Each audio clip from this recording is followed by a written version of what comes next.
right, good morning, everybody. Thank you so much for being so kind to me. My name's Shane. I'm a part of the team here, and it's been such an honor to be here with you for the last 5 weeks. Thank you so much for your hospitality and being so nice, and to the central staff and family, and especially to the Kirk family who hosted me in their house for a month. It's a lot. Larry and I are good friends. So are Pearl and I, but for somebody to be in your house for a month, that's a big deal, right? And so I really appreciate all of that. If you want to follow Actual Bible today, Genesis 25, I get to open the Bible today, and I take that real seriously. Anytime I do that, I want Jesus to get bigger, the cross to work better, the resurrection to be central, and scriptures to get bigger, not smaller.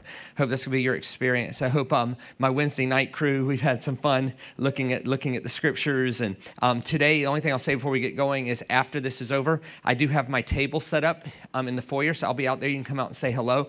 Also, a lot of the answers to the questions I left open-ended on the Wednesday nights, it's out there, all right? So you could come out there. And they're all series. They all have all kinds of different topics. You have full access to everything I've ever done now because they're all digital download cards. We use the profit from that to fund our main mission in the world, which is to take care of the poor and the afflicted. We have 3 children's homes in China that look after children with disabilities, 2 in Henyang, 1 in Changsha. So come out. Let me put something in your hands that will change the way you look at God. You put something in our hands that helps us feed, clothe, shelter, educate children with disabilities. I think that's a pretty good trade. So we've been in this series called Rewritten. And the idea of the series, if you've missed part of it, is, I'll simplify it. It's essentially this, that there's a posture of the heart towards my story just stays on repeat. And we don't want that. That's called despair. Despair is the belief that my tomorrow is simply a repeat of yesterday. Or there can be a posture of the heart towards surprise, hope, wonder, awe, astonishment, and amazement. And in the Christian tradition, we see things through resurrection, not through despair. The idea that we never know what God might do today that fundamentally changes the way we see our tomorrow. And the hope in the series is to get us off any idea that our life has to be on repeat. Can it be on repeat? Of course it can. You can choose whatever life you want, but it doesn't have to be on repeat. And we talked about a posture of the heart towards God retelling all things. We talked about taking responsibility and not blaming. We talked about handling our own regrets well and handling other people's regrets well, and not being a group of people that bring goats back up. We talked about posturing our heart, not just simply towards not doing bad things, but towards engaging in righteousness. That tzedakah and tzedakah and righteousness and generosity are interwoven in Scripture. 2,106 verses in the Bible connect righteousness to generosity. And the idea is that if we use all of our energy doing good to the world, then we won't have enough energy left over to ruin ourselves. Today, I want to talk to you about the last part of the series. It's about making better decisions. That going forward, we have to make good decisions. And there's some bad ways to make decisions. There's some really, I'll use a filter as an example. Like there's some bad filters for making decisions. The absolute worst filter for making decisions is being a psychopath. Okay? So if you're a psychopath, I don't have a whole lot of time to flesh that out, but if you're a psychopath, cut that out, okay? Go see a professional. Get some help. If you take joy in causing pain to others, come on now, let's. But I'm assuming that in this room there's not a psychopath, all right? Although statistically there's at least one of you, okay? And if you're that one, cut it out, all right? The next worst filter for decision making is being a sociopath. And again, if you're a sociopath, it's better than being a psychopath, but kind of cut it out, right? The next one is apathy. So you can hear that word P-A-T-H. Apathy is whatever will be, will be. I'm not going to live with any intentionality. And people who don't live with intentionality, they end up, failure just puts them on repeat. That's the way it works. You don't have to intend to fail. You just have to have no intention, and failure will overtake you. You don't have to intend to be unfit. You just have to have no fitness intention, and unfit will grab you. You don't have to intend to be broke. You just have to have no financial plan, and brokenness will overtake you. All right. So it's psychopath, sociopath, apathy. Then the next one is only considering what's right and wrong. And if we can just get there, that's a better story than being a psychopath, okay? Like if you're at least considering, is this right or is this wrong? Much better story than psychopath, sociopath, or apathy, okay? That's much better, but it's still a terrible filter. And we know that it's the first lie told in the Bible. And you know it's a big lie because it evidently was told by a talking snake. Look, when a talking snake tells a lie, That's a Bible writer's way of saying this is a very, very big lie. And the lie of the talking snake is that you can master life by mastering right and wrong correctly. No, you can't. No, you can't. For a couple reasons. One is neuroscience. If you make 100 good decisions and one bad decision, neuroscience says that our brain will obsess on the one place we missed it instead of celebrating the 100 places we nailed it. And so that can be. And here's the other thing. There's a lot of things that aren't wrong. They're just dumb. They're not wise. They're not useful. Look, I mean, so I'm Australian now. I'm American and Australian. I have dual citizenship. And this isn't as big of a thing in America. Americans don't have this DNA thing to travel, partly because we think we're the center of the universe anyway. But that's it. But in Australia, there's this thing where everybody wants to travel. And like this was, I don't know, a while back now. But I was talking to a 19-year-old guy in Australia, and I said, hey, man, what's your plan? His parents were telling me he just seems aimless, just no intention. I said, hey, man, what's your plan? And with a straight face, he looked at me and said, I'm thinking about taking a year off and walking around Europe to find myself. And I was like, oh my, look, if you're over 40, could you imagine telling your dad that you were going to take a year off to find yourself, right?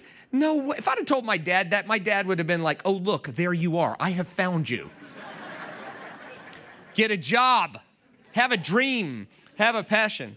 And so, but he said, is there anything wrong with taking a year off? No, it's not wrong. It's not like it's malice or wicked or psychopath, or it's just dumb. It's not the best use of the $20,000 it's going to take you to go do that. Even if you just invested the $20,000 in an S&P 500 index fund from 19 to 65, the total trip cost about $600,000. Like, I hope you like the trip, right? So there's a lot of things that aren't wrong. They're just dumb. But I think there's a better filter for decision making. And I want to leave it to you in the form of a picture today, because pictures hold in our mind. And hopefully, if we can apply a little bit of this, it can put our life off repeat and onto a retelling story. This is an early narrative in the Bible, and it gives us the best filter for decision making. And it happens between two brothers named Jacob and Esau. And there's this stress that culminates over a bowl of stew. This is Genesis 25. It says, the boys grew up, and Esau became a skillful hunter, a man of the open country, while Jacob was a quiet man staying amongst the tents. Isaac, who had a taste for wild game, loved Esau, but Rebekah loved Jacob. Once when Jacob was cooking some stew, Esau came in from the open country famished. And he said to Jacob, quick, let me have some of that red stew. I'm famished. That is why he is also called Edom. Pause just for a second. That's a Jewish joke. It's hard. It's impossible to see in English, but I'll show it to you in a second. The writer there is poking at Esau. Next slide. And Jacob replied, first sell me your birthright. Look, I'm about to die, Esau said, which I think we can all agree is a bit of an exaggeration, right? He walked in. He's not about to die. What good is the birthright to me? I see a lot of you trying to take notes. That's the key sentence. What good is the birthright to me? This is the reason why Esau, in the Old Testament, the New Testament, and all rabbinic literature, Esau is the most godless man who ever lived. And it comes from that one statement. What good is the birthright to me? But Jacob said, swear to me first. So he swore an oath to him, selling his birthright to Jacob. Then Jacob gave Esau some bread and some lentil stew. So he ate and he drank, and he got up and left. So Esau despised his birthright. Now, I understand from social science that half of this room are linear learners and the other half of this room are narrative learners. If you're a narrative learner, you've been loving this. If you're a linear learner, you're starting to get lost. So if you're a linear learner, I did this for you. Next slide. What you have here is you have a dysfunctional family. And you have a guy named Jacob. Now, let me be clear. If your name's Jacob here today, that's a good name. That's an awesome name in English, okay? But in ancient Hebrew, you wouldn't name your kid Jacob. That means liar, okay? So later, like imagine, get up, liar, go to bed, liar, do your chores. That'd be crazy, right? So God graciously changes his name to Israel later. Esau is the dad's favorite. He's the hunter. You got a dad that loves one kid more. The mom is overcompensating by loving the second kid more. And the whole thing culminates over this bowl of stew.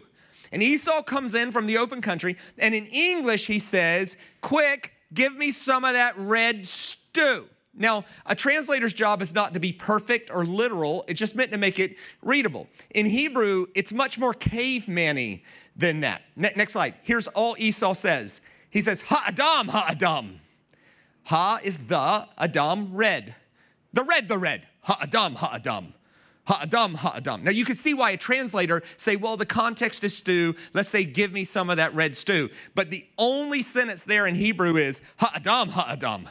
Ha'adam. Now, just 10 seconds of Bible nerddom here. In ancient Hebrew language, there are no adverbs. So you can't say, I really, really, really, really like something. You just repeat yourself. So shalom, peace. Shalom, shalom, big peace. Shalom, shalom, shalom, really big peace, right? So that's how that works. So for him to come in and go, ha'adam, ha'adam, ha'adam, ha'adam, ha'adam, ha'adam, ha'adam. Maybe you can hear it this way. How dumb, how dumb. How dumb, how dumb. Ha'adam, ha'adam, ha'adam, ha'adam. The red. I'll die without the red. So they change his name to Edom.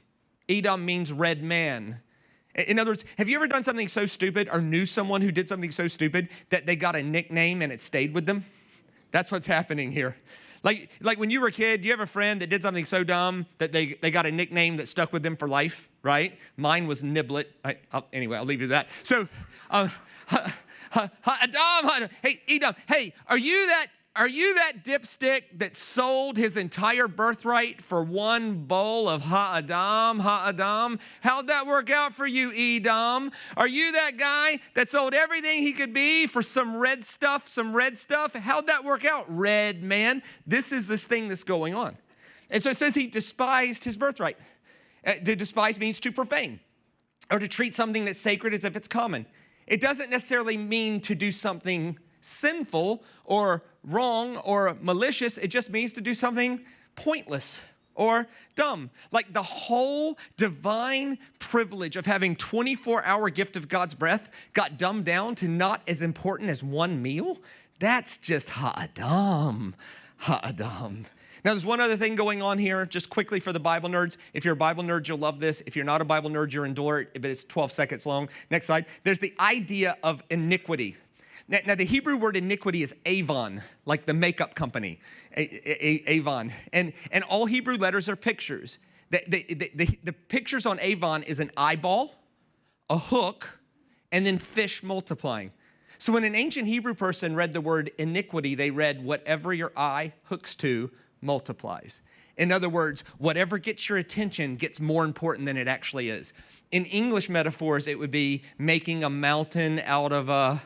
Right. So if something gets your attention, it gets more important than it actually is. So what happens in this story is Esau comes in from the open country and his eye hooks to the bowl. You can see where a later writer said, fix your eye to Jesus. Why? Because whatever gets our attention is what we give worth to. Whatever we give worth to gets bigger and bigger and bigger in our mind. What happens in this story is Esau comes in, his eye hooks to the bowl, and he goes, ha'adam, ha'adam, I'll die. What good is the birthright to me if I don't get what's in that bowl? Now, there's a confusing part in this story because we don't have a modern day equivalent of birthright. We have inheritance, but it was much bigger than that. So just 4 thoughts on birthright in about 20 seconds. Next slide. Birthright was carrying your name for survival. They didn't have courts of records. Like somebody was in charge of saying who owned what. It was imagery for everything your family stood for. It entitled a person to twice the inheritance. So in the Old Testament, when you read double portion, nobody wanted the double portion. Nobody. Because it was payment for all the extra stuff you had to do. Like as the oldest son, I had to keep all the records. I was responsible for the sins of all my brothers. If my brothers died, I had to marry all their wives, right? That was called the kinsman redeemer. Like, can you imagine if I have 8 brothers and through a series of unfortunate events, they all die and I have to marry all their wives and they average 4 wives apiece? I just inherited 32 women and all their children. Can you see where the double portion, never quite made it to my pocket? It was at Target and places like this. So, but for today, this is not a theology lesson on the idea of birthright. Here's all I want you to know for today. Essentially, the word birthright was a summary statement of your entire destiny. It was everything you could be in God. Pause. If you got lost in the first 7 minutes of this message, I want you to come back now, and I've summarized the entire first 7 minutes on one slide, and you might be thinking you could have just started with this. Esau traded everything he could be for one momentary urge. One momentary urge that wasn't wrong. It's his birthright. He could do what he wants to with it. Was he hurting anybody but himself? No. It wasn't necessarily good or evil, right or wrong. It was just dumb. It wasn't wise. It wasn't useful. And he was trading something permanent for something temporary. Even if it's the best meal you've ever had, 4 hours, 5 hours later, you want something else. It was one momentary urge. And here's the thing, right? If you want the whole point of the message, here it is at some point we'll be 90. I hope, right? I hope we all live. I don't want to hope anybody living too far past 90, but here's the thing, is at the end of your life, you'll look back at your life, and your life will be one of two narratives.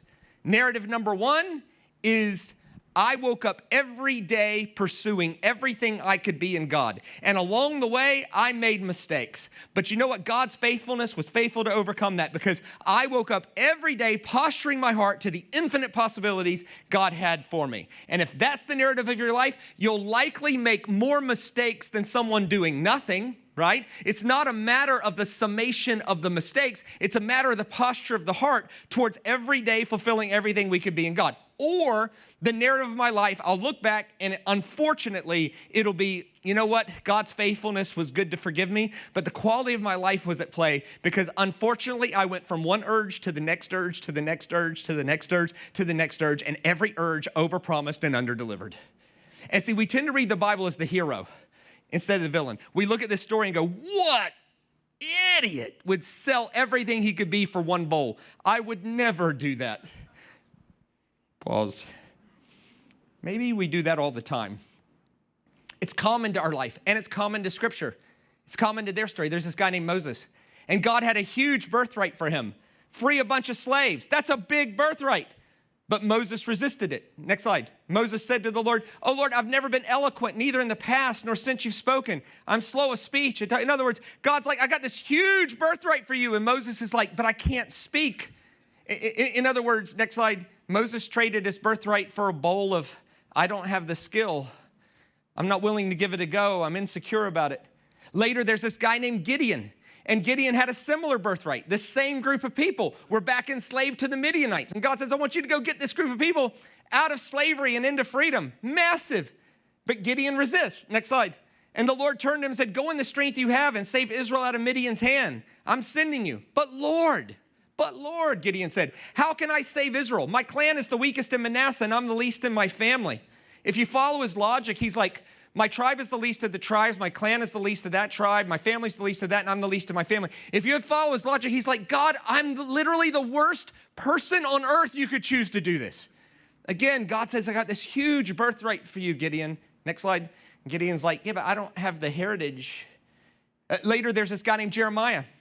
And Jeremiah had this huge birthright, be a prophet to the nations. And evidently, at least in his own mind, he was too young. I don't know how young or old Jeremiah was, but in his mind, he was too young. Here's what he says. The word of the Lord came to me saying, before I formed you in the womb, I knew you. Before you were born, I set you apart. I appointed you as a prophet to the nations. But sovereign Lord, I don't know how to speak. I'm only a child. What is this with not knowing how to speak? Like, God's got this huge birthright for people, and they're like, yeah, but I got to see in public speaking? Like, I think at this point in the Bible, God's like, is there anybody that's just not a whiner? Is there anybody willing to just give it a go? Like, come on, put the throttle to the ground. Next slide. Sometimes we trade our birthright for a bowl of I don't have the skill. Sometimes it's I don't have the heritage. Like, have you seen my family? Sometimes it's I just don't have the maturity. But probably the most common one is the one Jesus called out. So there's this group of people. It was called the Israelites. And Israel was formed as a nation that was given a land. But here's the problem with that, right? The problem is that they were told, if you don't maintain justice and righteousness, you will lose the land God gave you. And they were told this over and over and over again, that just because God gives you something is not carte blanche to just act however you want to act. If you don't maintain justice and righteousness, you're going to lose it. And Jesus calls them out on this. This is Matthew 23. Next slide. Oh, Jerusalem, Jerusalem, you who kill the prophets and stone those sent to you. How often I've longed to gather your children together as a hen gathers her chicks under her wings, but you were not willing. Look, your house is now left to you desolate. For I tell you will not see me again until you say, blessed is he who comes in the name of the Lord. In other words, sometimes It's not just the skill. It's not just the heritage. It's not just the maturity. Next slide. I'm just not willing. God's got this huge birthright for us, and we're like, I ain't doing that. I am not willing to pay the price for whatever that is. I would rather my story stay on repeat than engage in the risk that requires. And that will stick our life. There's a guy or a lady, who knows, most likely a man, who wrote the book called Hebrews. And nobody knows who wrote Hebrews, but they make this unbelievably astute observation about Esau. Here's what it is. Next slide. This is Hebrews chapter 12. See to it that no one is sexually immoral or is godless like Esau. Pause.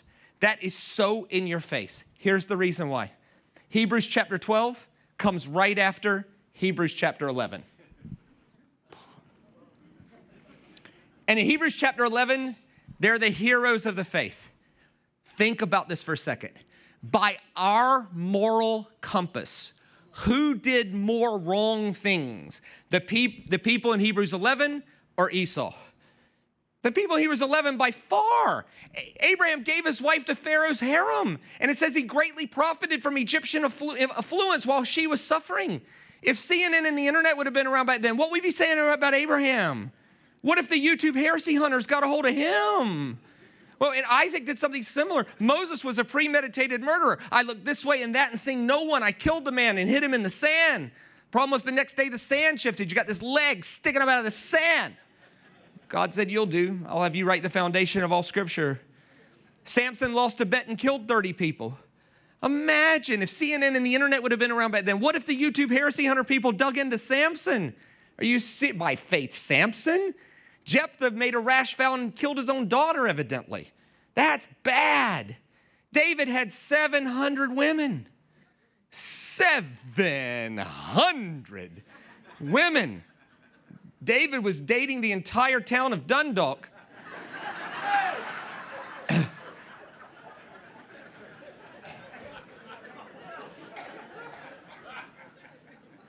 And do you know there are Christian denominations that in their written bylaws would never let David preach on their stage? But they'll open a book David wrote, call it the Word of God, and fail to see the hypocrisy in that? Right? By faith, Solomon had 1,000 women. 1,000 women is dating Townsend State, okay? And what was God's response? Excuse me, sir. Are you the guy that successfully navigated the affections of 1,000 women? I am. You got to be the smartest guy on earth. Let's write a book together. Here's my point. Nobody in Hebrews 11 would be invited to the biggest Christian conferences in America. They'd be disqualified. Esau probably would be invited to share his testimony.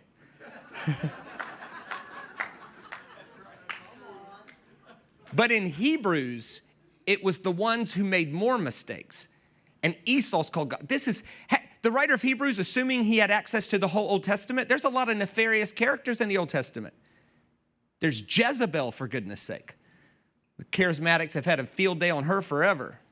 Like, I don't just disagree with you, you're a Jezebel, right? As if there's this ubiquitous spirit of Jezebel just tormenting people. Ammon introduced child sacrifice. But of all the people, he says, no, godlessness is Esau. And then you would think, well, you know what? Maybe the writer of Hebrews had access to a story we don't know about. Maybe Esau did something horrible. It's just not in the Bible. No, he references the Bible story. Who for a single meal sold his inheritance rights as the oldest son? Afterwards, as you know, he wanted to inherit the blessing. In other words, he wanted no consequence for what he did. He wanted to get his birthright back. He was rejected. Even though he brought tears, he could bring around no change of mind. Like, godless. Now, see, the word godless, there's the same word we get the word profane from. It doesn't mean that he spent his life doing wrong things. It meant he spent his life unaware of the infinite possibilities that this 24-hour gift of God's breath brought. And he taught it as no more valuable than his next urge. And that is godlessness. Now, good sermons aren't meant to be agreed with or disagreed with. They're meant to be wrestled with. And a good sermon explains what happens, and then, more importantly, explains what is happening in me right now because of what happened. So I want to take the next few minutes and examine what we can do with this whole series by looking at this one story. Next slide. Here's the question of the series. Next, do we despise our birthright? Do we live as though there's no higher purpose, which profanes our destiny? The problem with this pattern is this pattern simply leaves us from living from one urge to the next urge to the next urge with no indictment, giant plank in my eye.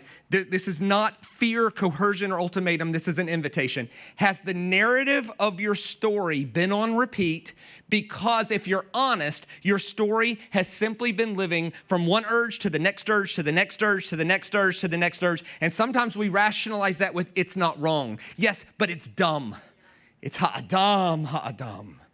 And what's so important to the text, and it's a little far away so it's hard to see, next slide, is what seems so great, the ha'adam, the red stuff, it ends up being a cup of beans. It says, so Jacob gave him lentils. What are lentils? They're kind of small, tasteless beans. Now, if you got lost in this whole sermon, come back right now, right here. If you got lost in the whole sermon, here's the whole sermon on one slide. And you might be thinking, you could have just started with that. Esau traded everything he could be for one bowl of beans. And so here's my challenge to us. Instead of only considering what's right and what's wrong, I'm asking us to consider for the rest of my life, is this decision, does it belong to the bowl or does this belong to the birthright? Is this a pursuit of my next urge, or is this intentionally pursuing something I can be in God? And along the way, it's not the summation of the mistakes. You realize the people in Hebrews 11 made more mistakes than the guy in Hebrews 12. Of course they did. Why? Because people who get up every day giving it a go, they're going to make more mistakes than someone living for nothing. So it's about a posture of the heart. Is the story of our life going to be a pursuit of the birthright or summation from living from urge to urge? And here's the problem. When we live from urge to urge, it's just beans. It's just beans. Jesus gives us something to think about here. Next slide. Then he said to them all, if anyone would come after me, he must deny himself and take up his cross daily and follow me. That sentence reads well without the word daily in it. He must deny himself, take up his cross and follow me. But he doesn't say that. He says it's an everyday thing. If you messed up today, wake up tomorrow, resurrender, and go again. If you won today, wake up tomorrow, resurrender, and live again. That's it, right? And here's the truth of it, right? If we're honest, think about your life. When you've given into the bowl, wasn't it just beans? Amen. It's just one more beer. That's all it is. It's just one beer. And if you don't know the difference between I can have one beer with my son, or if I drink one, I'm going to have 20, think through it. If you're the 20 beer guy and you know it's a problem, you know it is, you can't do it. But you open the fridge and there it is. Ha'adam, ha'adam, ha'adam, ha'adam. And you think, I'll die without that next bit of alcohol. And you give in and you lose things far more important, your dignity, the respect of your wife, the respect of your kids, your financial security. And when you wake up with a hangover, you're like, man, I thought I'd die without that. But that was just beans. Just beans. Anybody's ever dealt with addiction, it's that. It's I'll die without the next hit of heroin or whatever the case may be, the drug of choice. You'll die without it. But then when you wake up the next day, you've lost your dignity, the respect of your family, sometimes your freedom. And it's just beans. I traded my birthright for a bowl of ha'adam, ha'adam. Or maybe it's cake. We may as well handle everybody. And you know you're overweight, and you know your doctor said you're pre-diabetic and you're at risk of heart disease, and there's all kinds of problems, but you open the fridge and it's grandma's cake. It's all yellow and soft and got the perfect icing on it, you know? And it's calling you. It's ha'adam, ha'adam, ha'adam, ha'adam, ha'adam, ha'adam. And you know, if you're the person that could have a small sliver of cake, or if you eat one bite, you're going to eat the whole cake. And if you don't know the difference, think through it. But there it is, ha'adam, ha'adam. And you eat the cake. And before the sweetness is off your mouth and it's going to your butt, You're thinking, I thought I would die without that. But that was just beans. That was just beans. Or have we ever traded financial peace for a car? You ever done that? Have you ever bought something you can't afford with money you don't have to impress people you don't like? And then wonder why your story's on repeat over here? You're like, Satan. It ain't Satan. It's you. So a car loses 50% of its value in 3.5 years. So here's the idea, is give me money on something that's gonna lose 50% of its value in 3.5 years, and you get to pay 7% interest for the privilege of that. We're gonna blame Satan? No way. And see, men struggle with something more than women in this. They struggle with something called car fever. Car fever is the irrational need to drive something new while rationalizing it as something more reliable. That's what car fever is. So men get car fever, and now what they do is they start looking at it on the internet, right? And they see Facebook, and their friend from high school, Jim's got the nice car, and they're like, oh, Jim's life is so awesome, right? And the worst place you can go if you have car fever is a car lot, because there's car salesmen walking around, and they're going, ha-adam, ha-adam, ha-adam, ha-adam, ha-adam, ha-adam. You need the V8. Chicks dig the V8. Ha-adam, ha-adam. And every car salesman has a car fever thermometer. They just don't tell you it's rectal.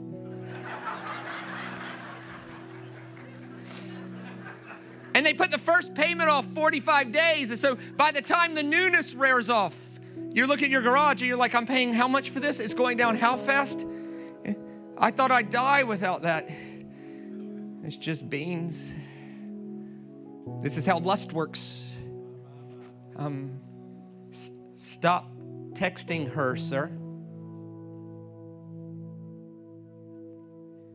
If your heart rate's going really fast right now, I'm talking to you.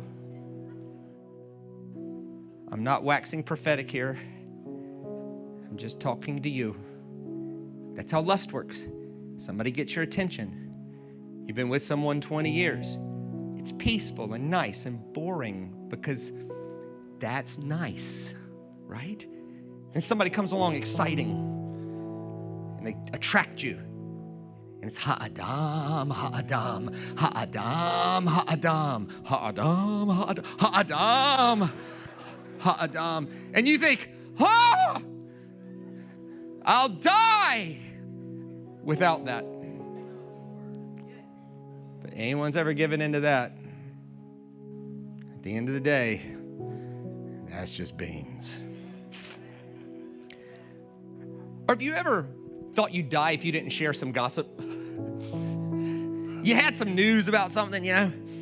You thought, I'll die. Or have you ever been so tempted to share something on your social thing, you know? You're like, the whole world wants to know about this. No, they don't. You just look stupid. So you go, ha-adam, ha-adam, ha-adam, ha-adam. And then you ruin someone's life and ruin their character and slander their name. And then as soon as it's out of your mouth, you're like, boy, I thought I'd die with that. Boy, that was just beans. If you want to rewrite your story, you have to believe God wants to rewrite it. Otherwise, it'll stay on repeat.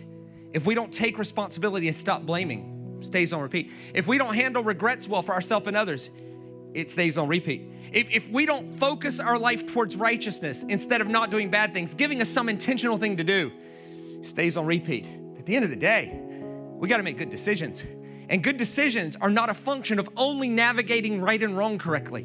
It's a function of, does this decision belong to the bowl, or does this decision belong to the birthright? Does it belong to the permanent or the temporary? Is the narrative of my life at the end gonna be, I woke up every day intentionally pursuing everything I could be in God? Or is it from one urge to the next urge to the next urge to the next urge? I'm urging you for the rest of your life when you're making decisions, don't think right or wrong. Think, does this bowl or is this birthright? Let me say it another way. Don't only think right and wrong. Think, is this decision wise? Is it useful? Does it belong to the bowl or the birthright? So I bless you, my brothers and sisters of Central. Today's my last day here for a little while. I'll be back though. We've already got that sorted out. I bless you to be people who don't live on a story on repeat. I bless you to know that God wants to retell your story, because if he can redeem his own murder, What couldn't he do with your little bit of chaos? I bless you to be people who take responsibility, who handle regret well, who wake up every day intentional to make someone else's life better. And I bless you to be people who are brave enough to crush the bowl and live for the birthright. And more than anything, may each and every one of you get the taste of beans out your mouth. Until I see you next time, grace and peace.